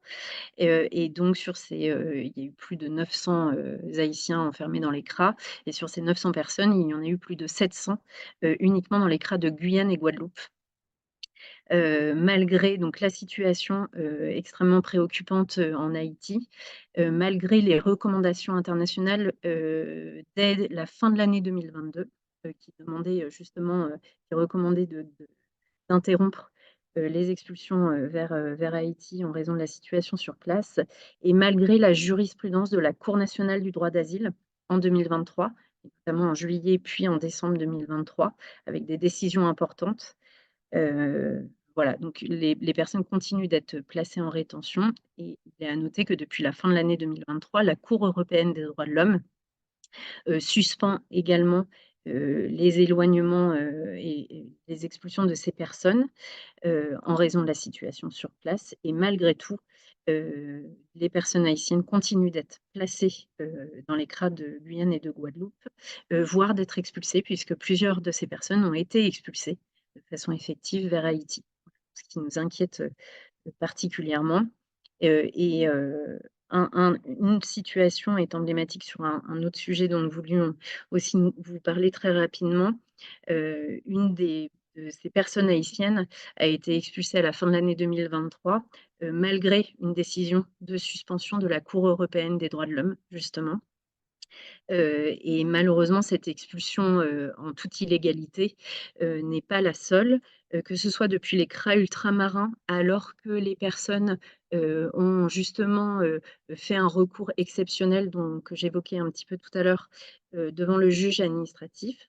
Donc pendant cette procédure, elles ne sont pas censées être expulsées. Et malheureusement, on constate plusieurs expulsions pendant cette procédure et avant la décision du juge administratif. Et de façon plus globale, on constate des expulsions illégales aussi dans tous les CRA en France et depuis tous les CRA en France. Donc voilà, c'est un constat qui nous semble très alarmant et qui nous préoccupe grandement. Je vais laisser la parole à Mathilde Buffière qui va pouvoir évoquer un petit peu le sujet phare de ce rapport sur l'année 2023. Merci Justine, et j'espère que vous m'entendez bien. Effectivement, cette année, on a décidé de choisir comme thématique focus pour notre rapport la question des personnes étrangères malades dans les CRA. C'est parce que c'est un sujet très récurrent qu'on évoque depuis pas mal d'années et qui croise un certain nombre d'enjeux assez importants que je vais essayer de vous présenter sans trop dépasser mon temps, mais c'est un gros sujet, donc je vais faire de mon mieux. Alors, le premier enjeu, c'est la question de la prise en charge de ces personnes quand elles sont dans les centres de rétention. L'accès aux soins dans les centres, il est encadré notamment par l'instruction du 11 février 2022 et il est incarné par les unités médicales des CRA, que nous appelons UNCRA dans notre jargon. Alors, l'instruction encadre la prise en charge, néanmoins, pour des raisons qui peuvent être liées à des considérations budgétaires ou à des problématiques de recrutement, par exemple, les UNCRA ne parviennent pas tout le temps à assurer le niveau de présence et la diversité des prises en charge que les textes prévoient. Parmi les personnes qu'on accompagne, certaines vont témoigner de difficultés d'accès à leur traitement. Il y a aussi un sujet sur la question de l'accès à des médecins spécialistes, qui est parfois impossible, faute d'escorte pour amener les personnes à leur rendez-vous, ce qui va entraîner l'interruption de suivis médicaux assez importants et parfois avec des conséquences assez graves sur l'état de santé des personnes. Il y a beaucoup de personnes qui souffrent de troubles addictifs dans les centres de rétention et qui se retrouvent donc dans des situations de sevrage forcé, sans suivi médical approprié dans les centres de rétention et avec le contexte d'enfermement qui est particulièrement anxiogène. Deux autres sujets dans cette prise en charge vont être la question de la confidentialité des rendez-vous, qui n'est pas du tout toujours respectée, et l'absence aussi d'accès systématique à l'interprétariat, qui n'est pas toujours garanti et qui complique beaucoup la prise en charge. Pour certaines personnes qui sont particulièrement malades ou vulnérables, certaines font l'objet de périodes d'hospitalisation qui vont être plus ou moins longues et qui vont en gros se superposer à la période de rétention. Les deux régimes vont cohabiter. C'est une pratique qu'a largement dénoncé le défenseur des droits, notamment parce que cette pratique va priver les personnes des droits qui leur sont garantis théoriquement lorsqu'elles sont maintenues en rétention, puisque c'est impossible de les exercer depuis l'hôpital. Et parmi ces droits, le droit d'accès à nos associations d'assistance juridique. Un petit mot sur la prise en charge également au sujet de la santé mentale, qui est une question particulièrement inquiétante et qu'on a déjà un petit peu évoquée tout à l'heure au début du webinaire. On constate que de plus en plus de personnes qui souffrent de pathologies lourdes sont enfermées. Et cette année, on a constaté qu'il y en avait certaines et de plus en plus avec lesquelles nous n'arrivions pas à établir un dialogue cohérent, intelligible du tout, ce qui nous empêche d'exercer notre mission d'accompagnement faute d'obtenir de leur part un consentement éclairé à l'exercice d'un recours, etc. Donc on s'inquiète beaucoup de la récurrence de ces situations-là, d'autant que l'accès à un psychologue dans les centres de rétention n'est que rarement possible. Il existe dans certains CRA, mais pas partout, alors même que l'instruction de 2022 le prévoit. Voilà un petit peu ce tableau-là et donc face à ça, on se pose un petit peu la question de comment on fait pour améliorer cette prise en charge. On rappelle dans ce rapport et de manière plus générale que, en premier lieu, avant même de parler de prise en charge, la santé des personnes devrait être prise en compte avant l'arrivée au CRA dans l'édiction des décisions de placement en rétention et d'éloignement. Ça, c'est prévu dans les textes. L'article L741-4 du CESEDA impose en fait à l'administration de prendre en compte l'état de vulnérabilité des personnes étrangères. Il y avait un autre article qui excluait les personnes malades qui ne pouvaient pas bénéficier des soins adaptés dans leur pays d'origine, des personnes qui pouvaient faire l'objet d'une obligation de quitter le territoire. Alors je dis excluer parce que ça a été supprimé par la loi du 26 janvier 2024, néanmoins ça existait encore sur l'année 2023. Et pourtant, on a continué de voir toute l'année des décisions préfectorales très stéréotypées avec systématiquement les mêmes phrases qui ne mentionnent pas du tout l'état de santé des personnes concernées par les décisions. Et ce constat-là, il est d'autant plus préoccupant que dans beaucoup de situations, la préfecture avait totalement connaissance de l'état de santé en question. Notamment parce qu'il y avait des personnes qui, lors d'un précédent placement en rétention, avaient vu leur état de santé jugé incompatible avec le maintien, des personnes qui auraient bénéficié par le passé d'un titre de séjour en raison de leur état de santé, des personnes qui seraient même directement interpellées à leur sortie de l'hôpital. Bref, tout un tas de situations dans lesquelles clairement l'ignorance de la préfecture ne pouvait pas être un argument pour justifier l'absence de prise en compte de ces situations-là. Donc ça fait beaucoup de dysfonctionnements, dans ce qu'on constate et face à ça, il y a la question du positionnement des juridictions qui se pose et de comment faire valoir, en fait, son état de santé. C'est possible de le faire en contestant, du coup, les décisions de placement en centre de rétention et d'éloignement auprès des juridictions. Néanmoins, depuis le centre de rétention et dans les délais, qui sont impartis, qui sont extrêmement courts, souvent 48 heures, c'est extrêmement complexe, notamment, autour de la complexité se trouve notamment autour de la question de la preuve. Comment faire pour récupérer des documents médicaux, qui permettent d'attester de déclarations sur l'état de santé, dans un contexte où, les personnes n'ont pas forcément accès à leur téléphone portable, où il faut trouver un proche pour aller chez soi récupérer ces documents en l'absence de la personne et où, les médecins, les hôpitaux sont tenus par le secret médical et n'acceptent pas toujours en fait d'envoyer des documents à des tiers, notamment à nos associations par le biais desquelles les personnes retenues en font la demande. Donc ça, c'est un petit peu les difficultés, liées à la voie contentieuse. À côté de ça, il y avait une procédure de demande de protection contre l'éloignement pour raison de santé qui était prévue par les textes et qui renvoyait en fait qui faisait écho à la protection dont bénéficiaient les étrangers malades, heu, contre les obligations de quitter le territoire. Dans le cadre de cette procédure, c'est un médecin de l'OFII qui était compétent pour déterminer si l'éloignement, d'une personne, vers son pays d'origine pouvait avoir, des conséquences, graves pour son état de santé, parce que, les soins n'étaient pas disponibles là-bas. Alors cette procédure, elle avait le mérite d'exister pour ces personnes-là, néanmoins, elle n'était pas parfaite et on a constaté toute l'année, et d'ailleurs, depuis plusieurs années, plusieurs difficultés. La première, c'est que le médecin de l'OFII ne va jamais rencontrer les patients, ne va jamais rencontrer les personnes concernées et va se baser pour rendre son avis uniquement sur un certificat médical qui sera transmis par l'unité médicale du CRA. Cet avis-là ne peut pas faire l'objet d'un recours, et il ne suspend pas l'éloignement, ce qui signifie que les personnes peuvent être expulsées avant même que le médecin se prononce. En pratique, on constate aussi dans certains CRA, dans certaines régions, que certains médecins ne vont rendre quasiment que des avis négatifs et défavorables aux personnes, quelle que soit la pathologie, quel que soit le pays concerné, ce qui nous questionne quand même beaucoup. Et puis, cet avis-là n'est pas contraignant, c'est-à-dire que même s'il est favorable à la personne et du coup défavorable à un éloignement, il arrive que les préfectures s'en affranchissent et éloignent quand même, expulsent quand même la personne concernée. Ça, c'est pour ce qui est de la question de l'éloignement et de la procédure spécifique, pour ce sujet-là. L'autre partie, c'est la question de l'incompatibilité de l'état de santé avec le placement en rétention et l'enfermement. Là, pour le coup, la procédure est beaucoup moins claire. Et le fait qu'il n'y ait pas vraiment de cadre légal très identifié sur, qui est compétent en la matière, ça va entraîner des pratiques extrêmement disparates.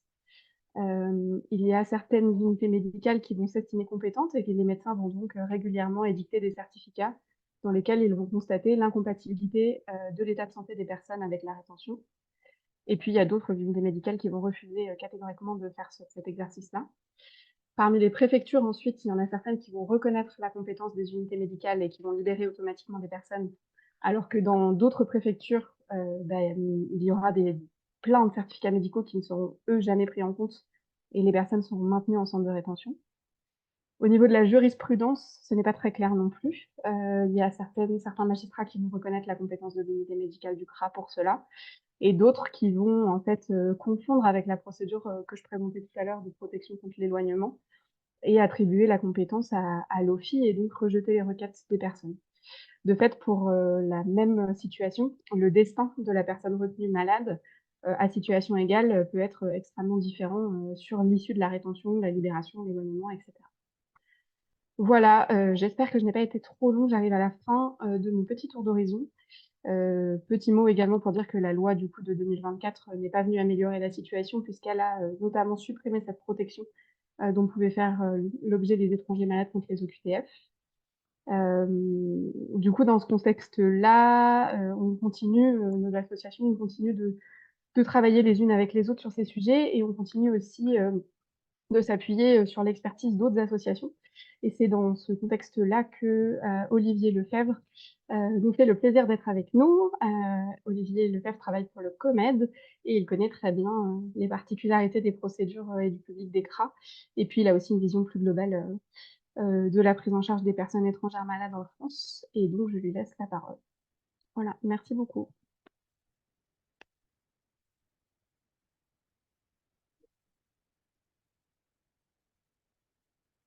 Je sais pas si Olivier est avec nous. Ah, Oui, oui, je il est là. suis là. Voilà, ça y est. Parce que je pouvais pas, on m'interdisait Voilà. Merci Mathilde. D'abord, merci de m'avoir invité. J'étais un petit peu étonné au début parce qu'en fait, j'ai cette particularité de n'avoir jamais mis les pieds en centre de rétention. Donc évidemment, pour parler de la santé, en centre de rétention, c'est un petit peu compliqué. Néanmoins, ça fait quelques années, en effet, que les différentes associations qui interviennent dans les CRA nous sollicitent, notamment dans le cadre de la protection contre l'éloignement, mais pas que, régulièrement. Donc merci pour l'invitation. Je vais essayer aussi de prendre un peu de recul par rapport à la santé des migrants et revenir et terminer en effet sur la protection contre l'éloignement qui nous pose vraiment de gros problèmes actuellement, mais qui est en fait le reflet également de la procédure de demande de titre de séjour pour soins en ambulatoire, hein, qui est de pire en pire et qui nous pose de plus en plus de soucis. On va en parler un petit peu. Je vais juste dire 2 mots quand même du COMED pour ceux qui ne connaissent pas. C'est le Comité pour la santé des exilés. C'est une association loi 1901 hein, qui est née en 1979, qui a pour objet d'agir pour la santé des exilés et défendre leurs droits. Alors, il y a deux gros blocs, on va dire, d'activités. Il y a une partie de l'activité qui est de l'activité d'accueil, soins, soutien, où on reçoit le public. Il y a 5 dispositifs en France. Il y en a un, le plus connu, c'est celui de Bicêtre, le centre de santé de Bicêtre. Ensuite, il y a à Paris, rue Championnet, le Comète Paris. Il y a à Guyane, en Cayenne. Dans la Loire, c'est Saint-Étienne. En PACA, c'est Marseille. Donc ça, c'est des dispositifs d'accueil, de soins, de soutien, toujours en pluridisciplinarité, médecins, psychologues, sociojuristes. Et un autre gros pôle qui s'appelle le centre ressources. Et c'est par ce biais-là, en fait, que je suis en contact avec les collègues juristes des associations en CRA. Ce centre ressources, en fait, il gère à la fois un centre de formation, d'information, de recherche, mais également ce qu'on appelle des permanences téléphoniques. Hein. Il y a actuellement 10 numéros de téléphone. Hein. Elles sont déclinées sur le plan national et régional, donc adressées aux professionnels, mais également aux particuliers. Le COMED, en fait, c'est à peu près en 2022, hein, c'est à plus de 22 000 actes et près de 8 300 personnes soutenues. Et si on prend simplement sur le centre ressources, hein, je vais m'attarder puisque c'est aujourd'hui le cas, c'est près de 4 600 personnes soutenues et plus de 5 300 personnes appels en 2022. Et parmi tous ces appels, 6% proviennent de vous, des collègues des CRA, hein, qui nous sollicitaient. On est entre 6 à 8% selon les années. Donc c'est un chiffre non négligeable. D'aussi loin que je me souvienne, ça fait quand même quelques années que c'est le cas, principalement par mail, et c'est principalement moi qui m'occupe un petit peu de vous répondre. On va présenter un petit peu, je vais essayer de présenter également les patients dont on parle, les personnes dont on parle. C'est souvent des personnes assez jeunes, hein, une médiane de 34 ans, une moyenne de 3 ans d'ancienneté en France. On a 119 pays, hein, 54 langues. Principalement, alors concernant tout ce qui est centre ressources, donc les sollicitations externes, c'est l'Afrique de l'Ouest, l'Afrique du Nord et l'Afrique centrale. Évidemment, toutes les régions sont représentées. Alors, de quoi ils souffrent exactement? Principalement, on va retrouver en fait, exactement comme dans la vie entre guillemets réelle, hein, hors rétention, hors lieu de privation de liberté, c'est bien sûr les troubles psy, hein, principalement les psychotraumas, les traumas complexes et les dépressions. Beaucoup moins de syndrome psychotique. J'ai l'impression qu'en CRA, il y en a un petit peu plus. Mais... Ensuite, viennent les cancers, les maladies cardiovasculaires, le diabète, les infections chroniques par le virus de l'hépatite B, les infections neurologiques, et ensuite, tout en dernier, les infections chroniques par le VIH. C'est pour vous donner une vue d'ensemble un petit peu de ces migrants. Alors, et des problématiques. La médecine, moi je suis je dis médecin du COMED depuis 25 ans, plus de 25 ans, et médecin coordinateur du pôle médical. J'encadre et j'essaye, en tout cas je tente, d'harmoniser les pratiques d'un ensemble de médecins sur tous les dispositifs. Et donc, j'appelle ça de plus en plus de la médecine sociale, parce qu'un médecin, tout seul, avec son ordonnancier, il ne peut pas faire grand-chose. Et tout l'objectif du médecin, en fait, ça va être pendant toute la période de la prise en soin. Je préfère prise en soin à prise en charge, c'est pas forcément des charges, c'est plus joli, prise en soin. Et ça va être de lever les obstacles de l'accès aux soins. Évidemment, on parle de la protection maladie, ça va pas en s'améliorant, hein, des délais de carence, des endroits où ça s'applique pas, les problèmes de langue, évidemment, interprétariat professionnel, et de plus en plus, et vraiment au COMED, on le voit vraiment, c'est les problèmes d'hébergement, d'alimentation. Hein. Un migrant sur 4 n'a pas mangé n'a pas mangé à sa faim dans les 48 heures précédant la consultation. C'est énorme. Les problèmes de ressources, évidemment, de déplacement, d'isolement relationnel, évidemment, en dernier, de la régularité du séjour. Mais tout se borne pas au simple accès à la protection maladie, comme on pourrait le penser. Même si on a une protection maladie, si on est à la rue, si on n'a pas d'argent, si on ne peut pas se déplacer, ben on ne peut pas être soigné, du moins correctement. La prise en soin ne peut pas être assurée. Alors évidemment, le contexte, c'est principalement nous, ce qu'on constate, un contexte de xénophobie de plus en plus banalisé, hein. Ça c'est clair et net ces dernières années, aussi bien du corps médical, mais que de l'ensemble de la population. Donc maintenant, est-ce qu'on est médecin généraliste? Les collègues et moi, on est en train de se nommer plutôt on pense qu'on fait de la médecine sociale, en fait, hein. C'est devient une spécialité de la médecine générale. Quelques points aussi sur les missions du médecin. Le médecin, il doit être indépendant, il doit être impartial, il doit défendre la santé individuelle et collective. Ça, c'est le code de déontologie médicale, hein. Ça s'applique aussi bien aux médecins de contrôle de l'OFII qu'à tout médecin soignant, hein. Les médecins de l'OFII ne sont pas des médecins soignants. Par contre, le médecin n'est pas neutre dans le code de déontologie. Le médecin doit toujours agir en faveur de son patient. À bon entendeur, si vous faites passer le message, la neutralité nuit gravement à la santé. Ensuite, la question du secret médical, hein, qui est non opposable au patient, ça c'est quelque chose que j'entends souvent. Tout certificat, tout document doit pouvoir être remis au patient. Donc ça, c'est un point que je voulais un peu aborder rapidement. Ensuite, on va parler un petit peu du droit au séjour étranger malade. Pourquoi droit au séjour étranger malade? Parce que jusqu'à maintenant, c'était les mêmes critères que la protection contre l'éloignement pour raison de santé pour les personnes qui sont en rétention.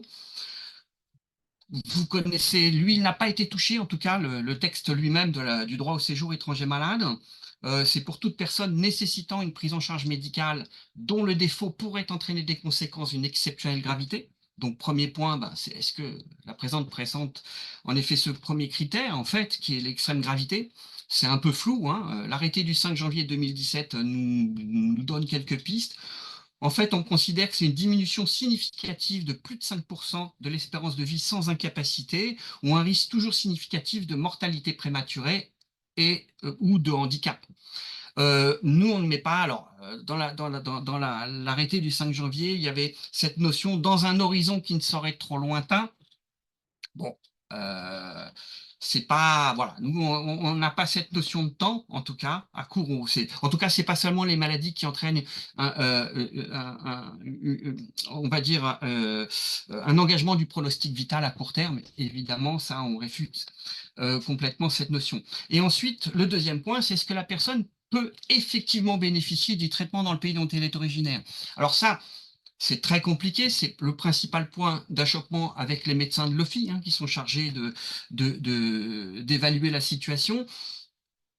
On parle un petit peu trop de disponibilité et pas assez d'accessibilité, hein. La loi, elle est pourtant très claire, hein, c'est le bénéfice effectif du traitement au sens large, pas seulement les médicaments. Donc se défendre en disant que tel médicament n'est pas commercialisé et tout ça, c'est un faux problème. En fait, c'est l'accès aux soins global qui doit être pris en considération. Et je note que très récemment, il y a une jurisprudence là, qui sont tombées de la CEDH, hein, certains m'ont envoyé, où je vois que les juges de la CEDH sont passés complètement à côté et ne parlent que de disponibilité. comme l'OFIL fait d'ailleurs, et non pas d'accessibilité, pas d'accès aux soins, mais seulement de disponibilité de médicaments ou de molécules, et ce qui est complètement hors sujet. Mais voilà, donc là, on rentre dans le débat vraiment dur. Et actuellement, donc la protection contre l'éloignement en l'état n'existe pas. En tout cas, c'est plus un motif de protection contre l'éloignement, la santé. Voilà. Mais il va falloir continuer à travailler pour essayer de ne pas renvoyer, de pas condamner à la peine de mort des gens gravement malades dans leur pays d'origine. Dans le cadre des évaluations où j'aide un petit peu les collègues juristes, il faut bien savoir que c'est très compliqué, contrairement à, je dirais, au centre de santé ou en ambulatoire, où je vais prendre le temps d'avoir un maximum d'informations, où je vais travailler mon argumentaire, parce que je sais très bien que l'OFIL va dire non, et donc ça va se terminer au contentieux, donc il faut vraiment travailler tout ça. Bah, dans le cadre des centres de rétention, c'est très compliqué. Je suis obligé de faire une évaluation avec les documents que les juristes arrivent tant bien que mal à récupérer, des morceaux. Hein. Alors évidemment, sur la santé mentale, c'est très très compliqué à faire, puisqu'en fait, la santé mentale, c'est pas une affaire de prise de sang. Donc voilà, c'est des situations qui sont très délicates, en un temps restreint, avec très peu d'éléments parfois, de pouvoir donner une décision. Et il n'est pas rare, hein, d'ailleurs, que je demande beaucoup, enfin régulièrement d'abord aux collègues, à mes collègues un petit peu ce qu'ils en pensent, mais il n'est pas rare qu'on se dise, bah là, on ne peut pas soutenir, mais c'est dommage, parce qu'on n'a pas assez d'éléments. Mais voilà, donc il y a des gens qui sont probablement expulsés, qui ont des maladies très graves et qui pourraient relever d'une demande de titre de séjour pour soins. Donc j'espère qu'on va continuer à travailler avec les centres de rétention, avec les juristes du moins, également avec les médecins des UNCRA. Il y a des très bonnes volontés et de très bons médecins dans les UNCRA. Il va falloir les motiver et motiver ceux qui le sont moins pour le moment. Mais il y a encore beaucoup de travail à faire sur la santé des migrants, et notamment sur la protection contre l'éloignement. Le point sur l'incompatibilité avec la rétention, c'est un point sur lequel un médecin qui n'est pas soignant ne peut pas se prononcer. Seul le médecin du CRA peut vraiment se prononcer.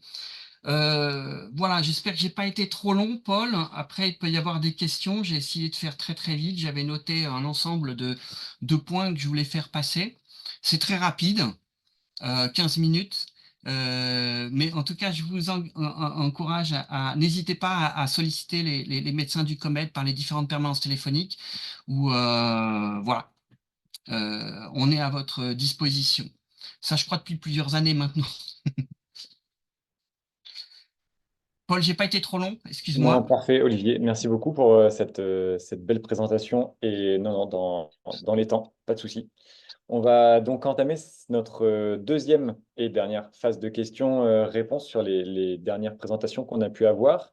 Avec une première question, on retourne sur la question sur les Outre-mer, pardon, avec la question de pourquoi il existe en fait des régimes dérogatoires qui s'appliquent donc dans les régimes ultramarins, dans les départements ultramarins.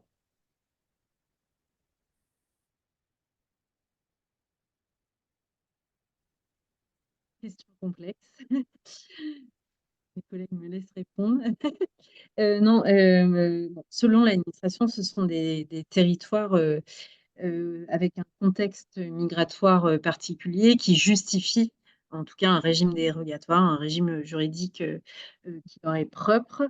Bon, ce qui ne nous semble pas du tout justifié. Les personnes devraient avoir les mêmes droits, peu importe le contexte, peu importe le territoire. Et leurs droits et leurs libertés fondamentales devraient être garantis quoi qu'il arrive. Bon, ce qu'on a aussi un peu, ce qu'on a pu constater aussi, est le fait que certaines mesures, enfin les territoires ultramarins servent parfois un peu de laboratoire. Certaines mesures sont mises en place dans le cadre de ce régime dérogatoire sur ces territoires, avant parfois d'être mis en place de façon plus globale et notamment en hexagone. Donc pas toutes les mesures, mais en tout cas pour certaines, c'est le constat qu'on peut faire. Voilà, après, je n'aurais pas la prétention de faire une réponse plus détaillée et historique que ça, mais les éléments que je peux déjà apporter sont là.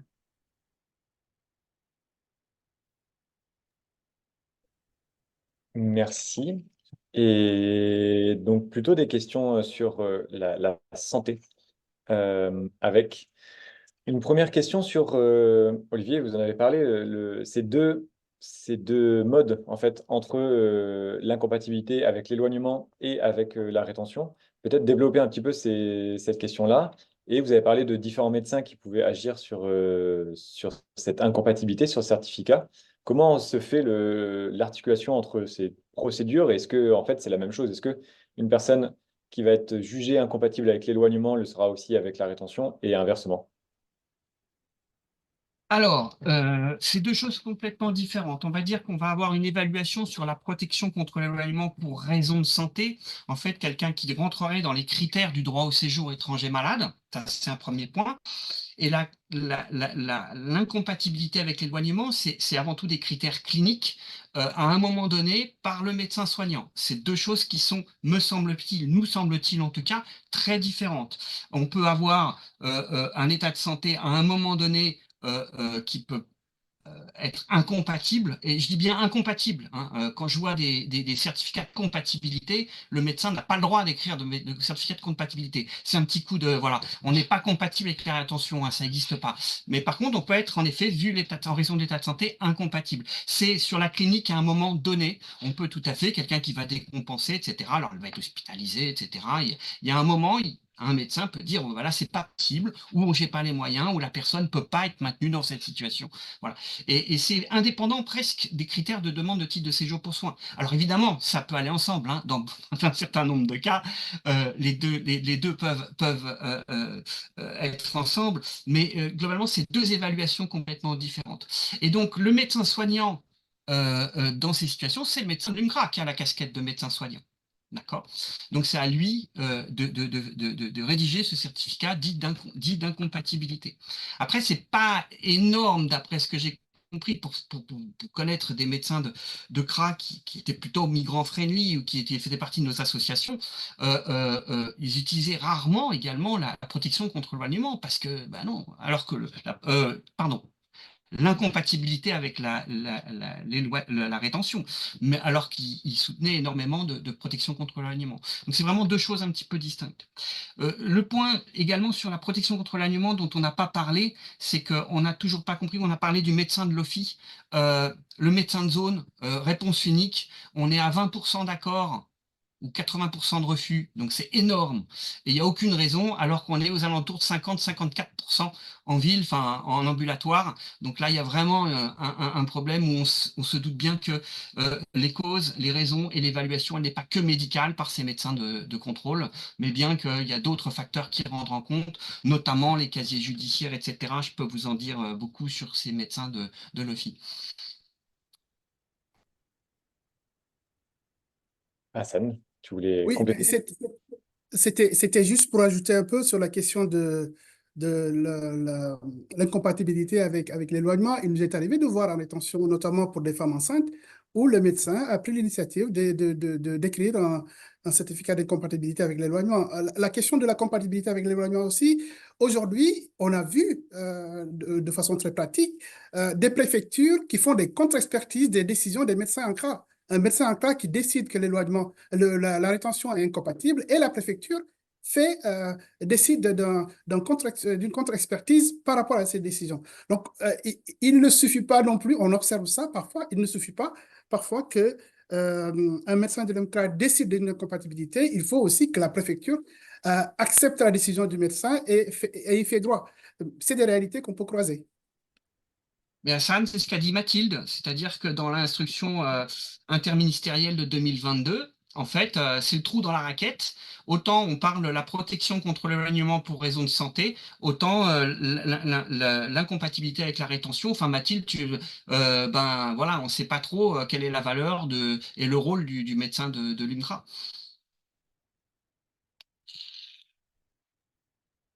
On parle de beaucoup de médecins, de l'UMCRA, du MOFI, enfin de l'unité médicale du centre de rétention, du médecin de l'Office français de l'intégration et de l'immigration, et du médecin du COMED. Et peut-être, Olivier, si vous pouvez nous préciser un petit peu qui vous saisit quand vous dites que les collègues juristes vous posent des questions, comment ça se passe, et après vos avis, enfin, ils sont faits pour quoi? peut-être pour éclairer un petit peu sur aussi cette articulation avec vous en tant que médecin. Alors, il y a une partie, ça va être des avocats, des gens en fait, qui sont voilà, des gens en rétention qui peuvent avoir des avocats et qui vont nous demander. La grosse partie, c'est donc les collègues juristes de vos associations qui sont en centre de rétention et qui nous sollicitent par mail pour avoir une expertise, savoir si la personne pourrait remplir les conditions, en tout cas les critères de protection contre l'éloignement pour raison de santé. Donc on a une position, nous, pas de soignants, mais d'experts, d'expertise. C'est une expertise. L'expertise, il n'y a pas besoin d'avoir un diplôme, hein. Expertise, c'est l'expérience. C'est une expertise qui peut être formelle, mais qui est euh, voilà, qui n'est pas officielle. C'est une expertise officieuse, on va dire, et formelle. Donc on est en position d'expertise, on donne notre avis. Après,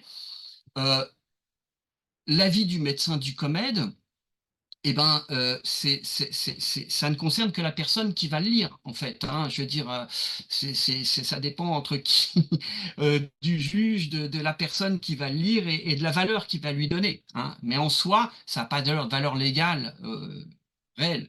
Mais ça permet deux choses, moi je trouve. Ça permet à la fois d'essayer par tous les moyens et de continuer, si on peut, la protection contre l'animal, mais également un rôle d'observatoire important quand même, hein. Je pense qu'il faut qu'on continue à recenser toutes ces situations. Je ne sais pas si c'était la question. Je pense que c'est déjà des très bons éléments de réponse.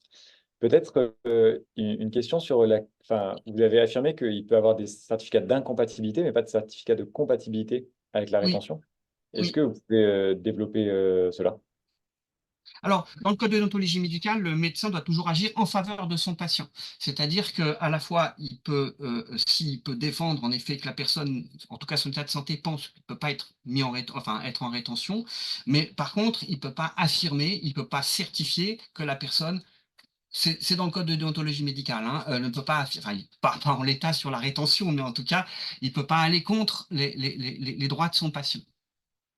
Hein. En tant que médecin soignant, je parle. Hein, je ne parle pas d'expert qui peut être voilà, un médecin soignant qui a la casquette de médecin soignant. On peut, que ce soit le médecin du CRA ou le médecin de l'établissement rattaché, les urgences ou tout ça, le médecin qui est aux urgences, à l'interne qui est aux urgences à 3 heures du matin parce que la police lui demande de faire ce certificat.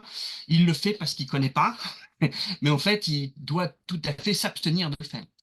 Il peut écrire que c'est incompatible, mais il ne peut pas écrire que c'est compatible. Le médecin doit toujours agir en faveur de son patient. Le médecin soignant. Merci pour cette précision. Et donc, on parle de médecin, mais la question se pose concernant les spécialisations, enfin les spécialistes dont les personnes retenues peuvent avoir besoin. Notamment, la question plus précisément porte sur les psychologues et les psychiatres qui peuvent intervenir dans les centres de rétention.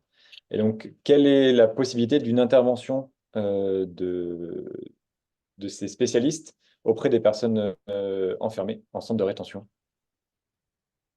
Question Là, peut-être plus ouverte je que vais juste à oui. parler, ouais, mes collègues qui sont en centre de rétention, parce que là, j'ai pas la main, moi, sur ce sujet. Bah, je peux peut-être faire un début de réponse au moins, puis si quelqu'un d'autre veut compléter, ce sera avec plaisir. Bah, comme je disais tout à l'heure, il y a l'instruction de 2022 qui prévoit la présence, de psychologues dans les centres de rétention. En pratique, pour diverses raisons liées, a priori de ce qu'on entend, des unités médicales, à des questions de recrutement notamment ou à des questions budgétaires. C'est pas le cas partout et quand c'est le cas, c'est pas forcément le cas suffisamment. C'est-à-dire que souvent, il y a un seul intervenant, quelques heures ou quelques demi-journées par semaine alors que, les besoins dans les centres de rétention, peuvent être enfin, en tout cas, la demande peut être plus importante.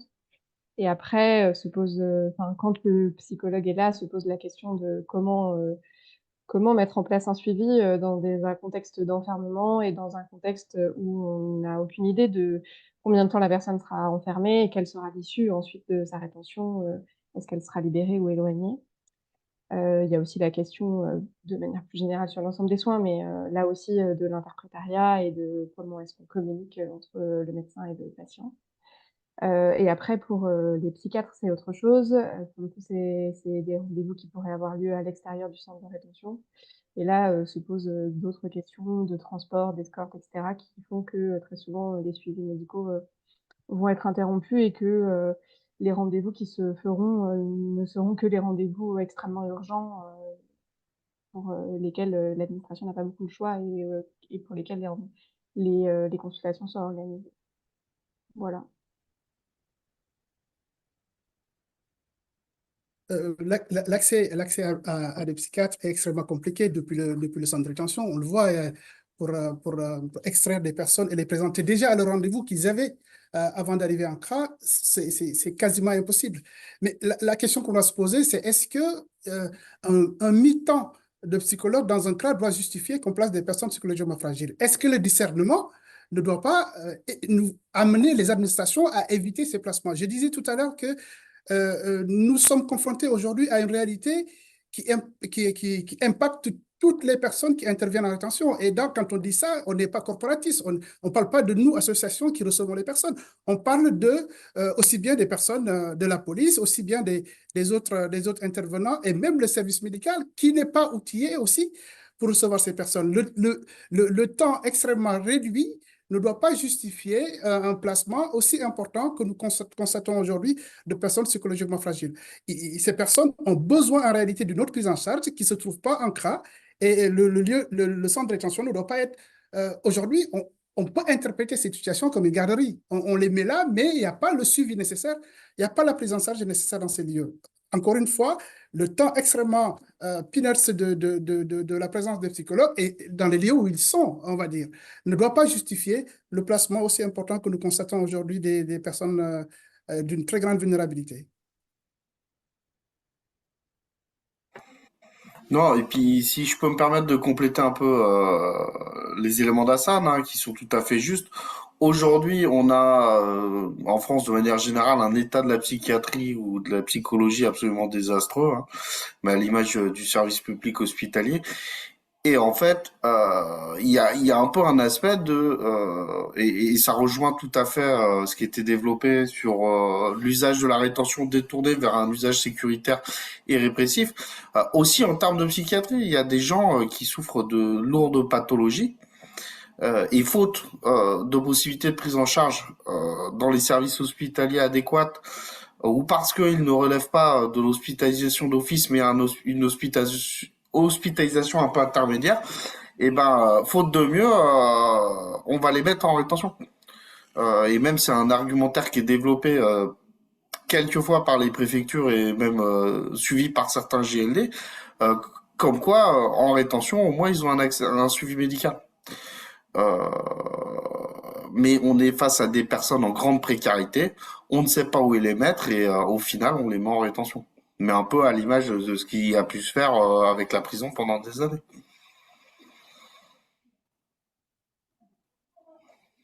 Eh bien, merci à toutes et tous, et notamment pour ces précisions sur le placement en rétention des personnes vulnérables qui ne sont pas expliquées par la simple possibilité d'avoir accès à un psychologue ou un psychiatre, même si c'est un peu le cas. Je vous propose de nous amener vers la conclusion, car il est temps. Et donc, je laisse la parole à Céline Guyot, qui est directrice de l'établissement ASFAM au sein du groupe SOS Solidarité. Oui, bonjour. Je vais faire court. Tout a été clairement énoncé et dit. Un grand merci à tous pour cette synthèse, cette vision nationale et cette parole interassociative qui est très importante en cette période éminemment politique. La rétention, ça devrait être la dernière mesure privative de liberté. Or, dans un contexte sécuritaire, la rétention, elle est régulièrement utilisée et détournée de son objet, et c'est l'objet de toutes les interventions que vous avez pu entendre, ce qui conduit donc à la carcéralisation de ce dispositif, et on le voit avec ces nouveaux centres de rétention qui émergent, ce mot utilisé dans les rapports du contrôleur des lieux privatifs de liberté. Ce n'est pas moi qui l'invente. Nous retenons aussi la dégradation du cadre légal de la rétention, de l'éloignement de façon plus générale, avec une loi très sécuritaire, cette loi du 26 janvier 2024, qui acte aussi pour beaucoup des pratiques qui existaient déjà dans les centres de rétention sur 2023 ou les années précédentes. On retient aussi la dégradation des conditions de rétention et pour un objectif finalement qui questionne moins de 17 000 placements en France métropolitaine, donc des placements, mais pour moins de 36% d'éloignement, donc une nette diminution des éloignements sur le territoire français. Donc, beaucoup plus d'enfermement, une volonté d'enfermer encore plus pour des résultats et un objectif peu atteint, et tout cela dans des conditions de rétention de plus en plus minimales. Un grand merci à Olivier pour son intervention, et puis surtout un grand merci à Olivier et au Comed pour son soutien régulier toute l'année auprès de toutes les associations. C'est très important que cette parole interassociative, on la partage aussi avec tous ceux qui travaillent avec les étrangers qui sont placés dans les centres de rétention. La question du traitement administratif des personnes vulnérables et malades est majeure dans les centres de rétention, d'où toutes les questions que vous venez de poser et les réponses qui ont été apportées. Nous serons vigilants durant cette année à venir, entre autres avec la mise en œuvre de la loi du 26 janvier et vigilants sur tous les manquements aux droits fondamentaux que nous pourrions constater. Et je vous propose de lire le rapport qui a été édité et à l'année prochaine pour un nouveau rapport. Merci à tous.